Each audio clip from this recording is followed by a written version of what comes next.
কিন্তু যদি ওকে ওজন, ওর বডিকে যদি ওজন করেন, তার মানে বলে যে ওর বডির থেকে ওর কলিজার ওজন বেশি। জানে ভয় নাই গো। ঠিক আমাদের মতন একটু শরীর স্বাস্থ্য হারালো তারা একটু ভয় করে, কিন্তু কের শরীরে মাংস নাই, কিন্তু কের কলিজা আছে। এ বেরাদারান ইসলাম, এ রংপুর সাব ডিভিশনে যত ওয়াহাবি আছে সবাই চিনে। সুন্নিরা চিনুক আর না চিনুক, ওয়াহাবিরা চিনে। এ বেরাদারান ইসলাম, এই জন্য রংপুর সাব ডিভিশনে আপনার ওয়াহাবিদের ভূমিকম্প, ওয়াহাবিদের আতঙ্ক। ফাজিলাতুল শাইখ মুনাজির আহলে সুন্নাত হযরত আল্লামা মাওলানা মুফতি আলী হোসাইন সুন্নি আল কাদেরী আসছেন। তার আলোচ্য বিষয় হানাফি নামাজ। কিছু মানুষ আপনার বেরিয়েছে, ও হানাফি, ওর বাপ হানাফি, ওর মা হানাফি, ওর দাদু হানাফি, ওর পরদাদা হানাফি। আর সন্ধ্যাতে নাভির নিচে হাত বেঁধে নামাজ পড়ে বিছানায় গেল। সকালবেলাতে দেখা যাচ্ছে যে লেডিস নামাজি, মহিলা নামাজি বুকের উপরে হাত বেঁধে সকালবেলায় উঠছে। ওই আপনার ইউটিউবে বক্তার বক্তব্য শুনে ও বক্তার মুসলমানি হয়েছে না হয়নি তাও জানে না, যে মুসলমানি হওয়া বক্তা না মুসলমানি না হওয়া বক্তা, তারই বক্তব্য শুনে ইসলামাদি হতেছে।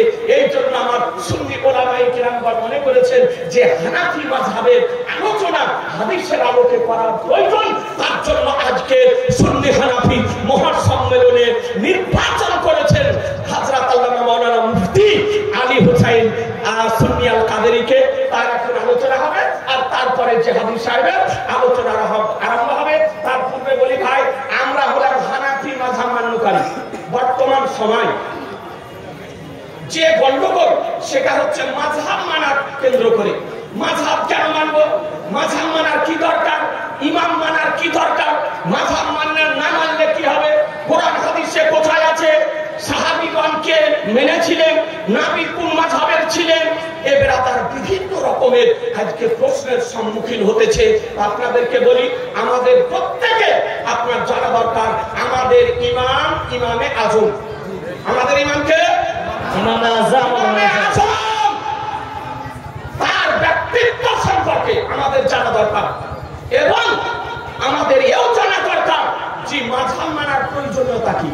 মাযহাব কেন মানবো? মাযহাব না মানলে কি হবে?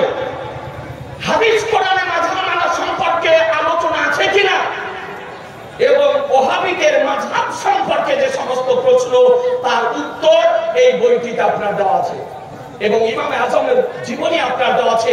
আর এবং হানাফি মাযহাবের নামাজ পড়া একেবারে নামাজে দাঁড়ানো থেকে, হাত উঠানো থেকে, হাত বাঁধা থেকে একেবারে ডিটেইলস একবারে আপনি বিস্তারিত ভাবে বইটির মধ্যে পাবেন। আপনাকে এখানে আসার দরকার নাই, আপনারা যেখানে বসে আছেন সেখানেই বসে থাকুন। আপনাদের কাছে বইটি নিয়ে যাচ্ছে মাত্র 50 টাকা দাম।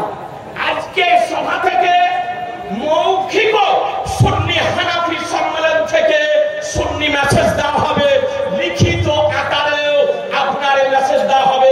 বইখানি বাড়িতে যদি থাকে আপনার বাড়ি ওহাবি প্রবেশ করবে না, ওহাবি প্রবেশ করবে না। নিচে পড়বেন, বিবিকে পড়াবেন, ছেলেকে পড়াবেন, মেয়েকে পড়াবেন, জামাইকে পড়াবেন, আপনার ঈমান সতেজ থাকবে। মাত্র 50 টাকা দাম। এই জন্য যে যেখানে বসে আছেন সে সেখানে থাকুন। আমি অনুরোধ করব, চায়ের স্টলে, মিষ্টির দোকানে, মোবাইলে বহু টাকা খরচ করছেন, কমপক্ষে হানাফি হিসাবে হানাফি জামাতে আজকে ফিকহ শাস্ত্রের জনক ইমামে আজমকে জানা দরকার আছে। আপনি নিজেই বইটি পড়লে তাদের উত্তর দিতে পারবেন। এ বেরাদারান ইসলাম, মাত্র 50 টাকা দাম। আপনাদেরকে অনুরোধ করব, যে যেখানে আছে সে সেখানে থাকবেন, বইটি আপনাদের কাছে যাবে, আপনারা ধীরে ধীরে নেবেন। বলুন ইনশাআল্লাহ। বলুন ইনশাআল্লাহ। 50 টাকা দাম। এ বেরাদারান ইসলাম, আজকে ব্যবসা নয়, বাণিজ্য নয়, একবারে কেবলমাত্র বর্তমান সময়ে এই যে ওহাবীদের ষড়যন্ত্র, এই ষড়যন্ত্রের হাত থেকে সুন্নি হানাফিদের ঈমানকে সুরক্ষিত রাখার জন্য বই করবেন। এ বেরাদার দেরি না করে এবার আপনাদের সামনে তরুণ বক্তা, তরুণ মুনাজির মুফতি মোহাম্মদ আলী হুসাইন সুন্নি আল কাদেরী আসছে। একটু জোরে সোরে নারা দিতে হবে। নারায়ে তাকবীর।